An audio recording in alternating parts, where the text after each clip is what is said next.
240 झाले तरी 2 टेकू घेतले, नितेश कुमारचे आणि त्या चंद्राबाबू नायडू. राजासाहेब म्हटले ते बरोबर आहे.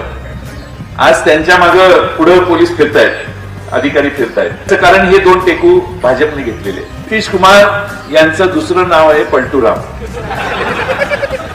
कधी कधी पलटी मारेल सांगता येत नाही. चंद्राबाबू नायडूच्या विरोधात भाजपने पूर्ण जुपी केलेली. तिथल्या मुख्यमंत्र्यांनी त्यांना तुरुंगात घातलेलं. त्या चंद्राबाबू नायडूंवर शिव्याशाप करणारे म्हणजे टीका करणारे भाजप जाऊन पाया पडले आणि त्यांचा पाठिंबा घेतला. यो पण वेळेची वाट बघत होतील ना. त्यामुळे हे सरकार काही 5 वर्ष काढणार नाही. त्यामुळे निलेश लंके जे म्हटले ते लंके साहेबांची वाणी खरी ठरणार आहे. कारण आई मळणगंगेचा आशीर्वाद आहे. वर्ष 6 महिन्यात सरकार खाली आल्याशिवाय राहणार नाही. आणि सत्तारूढ पक्षाचे खासदार म्हणून निलेश लंके एक दिवस पुन्हा या 5 वर्षातच दिल्लीला आपल्या सगळ्यांच्या आशीर्वादाने सत्तारूढ पक्षाचे खासदार म्हणून